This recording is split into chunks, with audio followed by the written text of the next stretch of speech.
कृष्णा श्री गुरु महाराज की जय हो, ब्रिज की जय हो, ब्रिज मंडल की जय हो, कुंभ की जय हो, महाकुंभ की जय है, सभी संतों की जय हो। एक राजा अयोध्यापुरी के, जिनका नाम खटवांग था, इतनी उनकी ख्यात फैली कि नारद भगवान उस चक्रवर्ती राजा का बखान ब्रह्मलोक में किया। ब्रह्मा जी ने उनकी प्रशंसा सुन करके, उनका कृति देख करके तीनों लोग 14 भवन में जस फैलाने के लिए उन्होंने एक रचना बनाया कि इंद्र की, एक बार अमर हैं इंद्र, उनकी गद्दी जानने के बाद इस गद्दी को राजा खटवांग द्वारा उनको प्राप्त किया जाए। ऐसी सम्मत देने के बाद जब राजा विषयप्रभा स्वर्गलोक का जब राजा हुआ तो इंद्र जानते थे इस बात को कि उनकी ख्यात फैलाने के लिए ब्रह्मा जी ने किया है, क्योंकि मैं तो अमर हूँ, देवताओं का राजा हूँ, इंद्रपुरी का राजा हूँ। वह सीधे अपने विमान से इस मृतलोक में अयोध्या नगरी राजा खटवांग के पास आए। राजा खटवांग को उन्होंने कहा कि हे राजन, आप मेरे साथ स्वर्गलोक को चलिए और वह जीत करके इंद्रपुरी को मुझे दीजिए। आपके द्वारा ब्रह्मा जी ने रचना किया है, इस चीज़ को हम जानते हैं।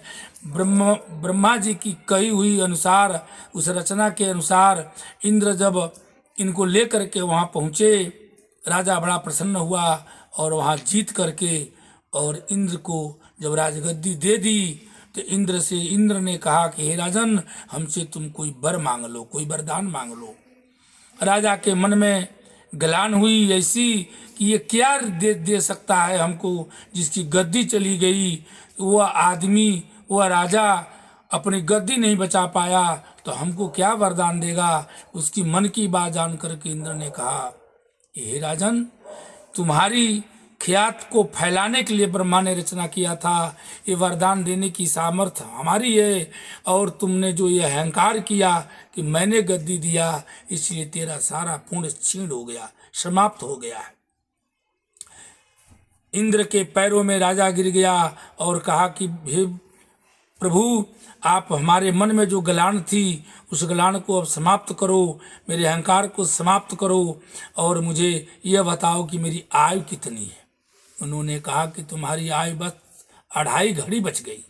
उस 2.5 घड़ी में उस राजा इंद्र ने इस राजा को, खटवांग को, अपने जन्मभूमि पर लाए और अपने जन्मभूमि पर आकर के ब्राह्मणों याचकों को बुला करके दान दक्षा देने के बाद जब अपने सांस को उन्होंने छोड़ा तो फिर विमान आया और विमान पर बैठ करके जब इंद्रलोक पहुँचे तो सारे वहाँ जो देवता थे, ऋषि मुनि थे, उन्होंने कहा कि जब यहीं पर ये आए थे तो यहीं प्राण को त्यागते, अयोध्या जाने की क्या जरूरत थी।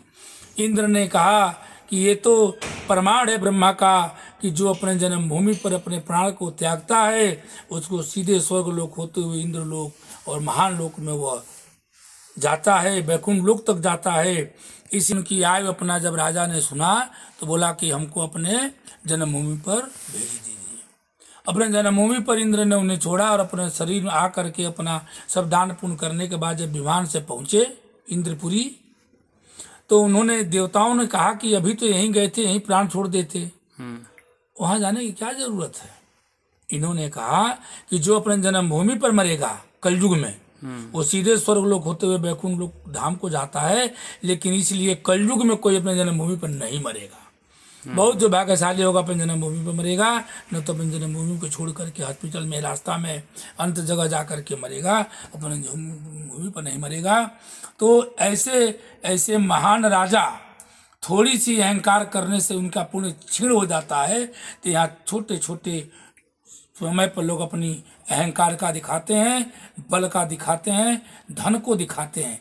इसलिए मेरी भक्तों से गुजारिश है कि ज़्यादा जो अपने आप को जो पहलवान और बलशाली बनता हो तो एक आंख में तिनका पड़ जाए, उसे नहीं झेल पाता है। और ज़्यादा धन का अभिमान हो तो राजाओं को देख लीजिए, ताजमहल को देख लीजिए, आगरा में उसके घर में कोई दिया जलाने वाला नहीं बचा। इसलिए मैं भक्तों से कहूँगा कि किसी भी प्रकार का अहंकार मत करो, अपने अहंकार को छोड़ो, अपने धर्म पर अडिग रहो, दान करो, पुण्य करो और एक भाव माँ बहनों को देखो, अपने रिश्ते को मजबूत रखो।